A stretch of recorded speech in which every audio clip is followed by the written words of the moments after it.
कोई ना बोर्ड बनता ना ही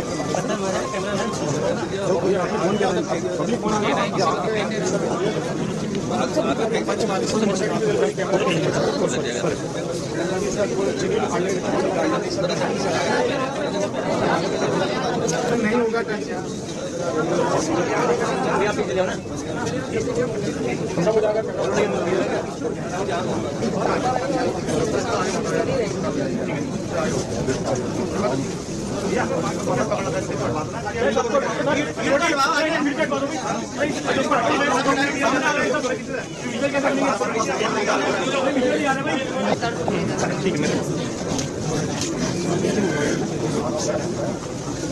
आप पीछे कर लेंगे मेरा नंबर क्या आने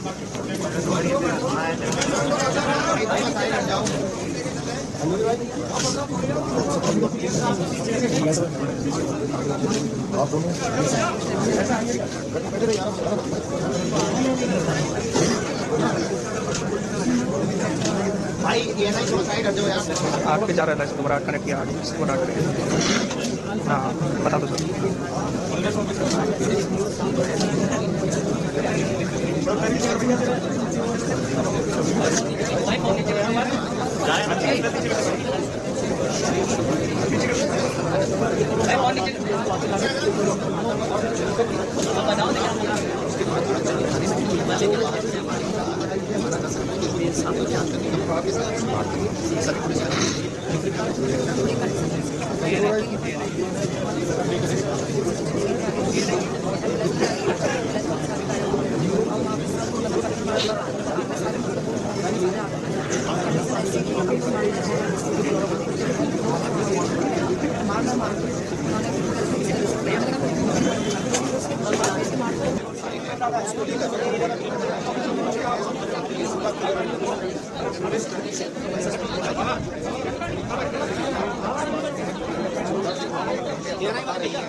जब तक ये माना जा सकता है पत्थरबाजी की घोषणा नहीं थी, उसी बीच अगर कहा जाए कि यहाँ पर जो पुलिसकर्मी है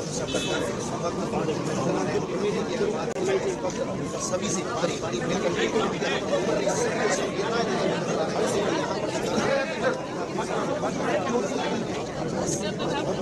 देखो देखो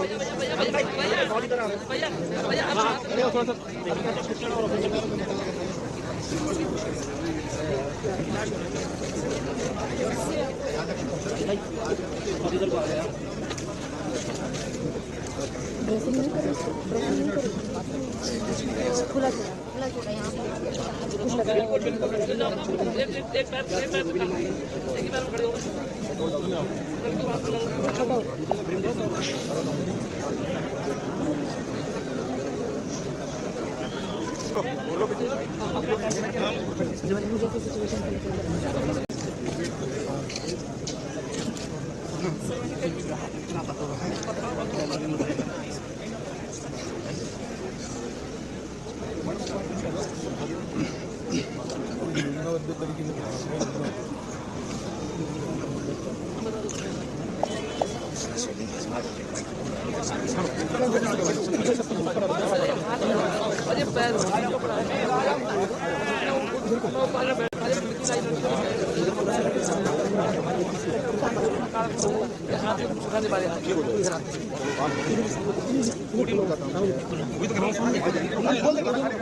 ये बहुत ही जितना इसके बारे में खराब कहा जाए वो कम है।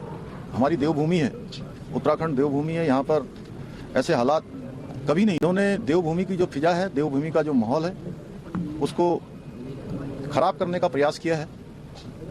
पूरी तरह से कानून तोड़ा है, कानून अपने हाथ में लिया है, कानून अपना काम करेगा। इसमें जिन लोगों ने भी सरकारी संपत्ति जलाई है या लोगों की संपत्तियां जलाई हैं, वाहन जलाए हैं, उसके सारे वीडियो फुटेज, फुटप्रिंट सभी उपलब्ध हैं।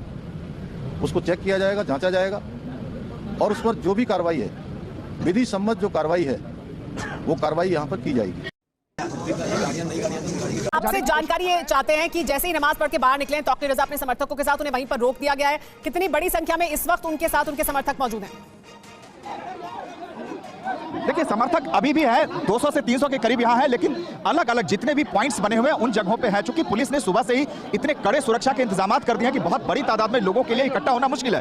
बावजूद इसके इस वक्त TV9 के कैमरे पे आप सीधी तस्वीरें देख सकते हैं कि जो बरेली पुलिस के आला अधिकारी हैं और सामने तौकीर रजा है, इन लोगों के बीच बातचीत हो रही है कि किसी भी तरीके से आगे इनको अब ये ना जाए, यहीं पे इस जो उनका एजिटेशन है उसको खत्म किया जाए। लेकिन हमारे दर्शकों को हम ये भी बता दें अगर कि तौकीर रजा बरेली में कितनी अहमियत रखते हैं, उनका समर्थन कितनी बड़ी संख्या में है बरेली में और इसके अलावा देश में भी, क्योंकि तौकीर रजा IMC यानी इत्तेहाद मिल्लत काउंसिल के प्रमुख होने के साथ साथ बरेलवी समुदाय के लोगों में भी बहुत उनका सम्मान है। तो क्या बरेली शहर में भी और ज्यादा पुख्ता बंदोबस्त किए गए हैं? कितनी बड़ी तादाद में वो ये उम्मीद कर रहे थे कि उनके समर्थक निकलेंगे? हालांकि हम शांतिपूर्ण तरीके से आगे बढ़ना चाह रहे हैं और ये कन्फ्रंटेशन आप सीधी तस्वीरें लाइव देख सकते हैं कि किस तरीके से तौकीर रजा और पुलिस के अधिकारियों के में तो बीजेपी नहीं है, वहां भी पुलिस के ऊपर आक्रमण और पथरा हुआ। इसका क्या जवाब है? इसको सोचे, इसके पीछे कौन सी ताकतें, शक्ति है और मानसिकता है कि जहां आपको लॉ एनफोर्समेंट दिखाई पड़े, जरा सा आपको अब मतभेद हो तो आप थाने चौकी फूकने पे आमादा हो जाते हैं। साध्वी प्रज्ञा जी ने जो बात कही है वो काबिले गौर है। महिलाओं को आगे करना, फिर एक बुजुर्गवार का आना और उनके एक इशारे पे महिलाएं आप चली जाती हैं अंदर। ये बिल्कुल मुझे ये लगता है कोई स्क्रिप्ट तो नहीं थी और स्क्रिप्ट नहीं थी, लेकिन सैयद जवाद साहब की बात के ऊपर मैं ये कहना चाहूंगा, थोड़ी अगर हमारी तैयारी और अच्छी अगर होती, थोड़ी और अच्छी अगर होती तो शायद हिंसा इतनी ज्यादा नहीं होती। एडवांस इंटेलिजेंस, एक्शनेबल इंटेलिजेंस ये बहुत जरूरी है और घर घर की तलाशी देके खैर तब नहीं हुआ तो वो हम अब कर लें। और जिनको भी इन्होंने पुलिस के ऊपर आक्रमण किया, थाने के ऊपर आक्रमण किया है, पब्लिक प्रॉपर्टी को जलाया है, उनको नेस्तनाबूद करके ये बिल्कुल होना चाहिए, कड़ी कार्रवाई होना चाहिए, चिन्हित होना चाहिए। तस्वीरों में जो लोग चेहरे कैद हुए उन पर कार्रवाई होना चाहिए। लेकिन लोकेश जिंदल जी, इस बौखलाहट के पीछे क्या एक वजह गोली मारने का आदेश हुआ? कारण क्या था? भीड़ क्यों नाराज हो गई थी? क्यों हिंसा पर उतारू हो गई थी? इसलिए कि एक सरकारी जमीन पर अवैध ढंग से अतिक्रमण करके बनाए गए मदरसे को अदालत के आदेश से हटाने गिराने पहुंचा था नगर निगम। नगर निगम का इतना सा अपराध था जिसके खिलाफ हल्द्वानी में यह तांडव हो गया। सरकारी अधिकारियों को जान बचाना मुश्किल हो गया। पत्थरबाजी, हिंसा, ये और इलाका कौन सा हल्द्वानी का? ये वही इलाका जिसमें 50,000 लोग सड़कों पर उतर आए थे कुछ महीने पहले। तब रेलवे ने गुस्ताखी की थी अतिक्रमण हटाने की, तो 50,000 लोगों का हुजूम सड़क पर आ गया था। सुप्रीम कोर्ट ने कहा था इनको बख्श दो, इतनी जल्दी कहां जाएंगे। ये वही इलाका है जहां कल रक्तपात हो गया। और दूसरा दृश्य है, ये उत्तराखंड का दृश्य, और दूसरा दृश्य उत्तर प्रदेश में बरेली को सुलगाने की कोशिश, बरेली में चिनगारी का खेल खेलने की कोशिश। मौलाना तौकीर रजा ने कहा कि मथुरा में और काशी में जो हो रहा है, क्या हो रहा है तो मौलाना जाने। उसके खिलाफ जुम्मे की नमाज के बाद जेल भरो आंदोलन शुरू करेंगे, हजारों लोग गिरफ्तारी देंगे। बरेली का ईदगाह मैदान उसका वो सेंटर पॉइंट बनाया गया। लेकिन खैर उत्तर प्रदेश में योगी आदित्यनाथ का शासन है, ये भी सच है। और सड़क पर उत्पात, उत्तर प्रदेश में अतीत की बात हो गई, ये भी सच है। सड़क पर उत्पात नहीं हो सकता।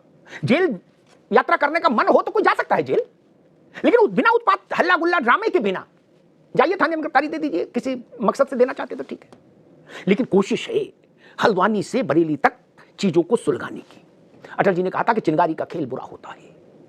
लोकसभा चुनाव नजदीक आ रहा है और चिनगारी का खेल दिखने लगा है।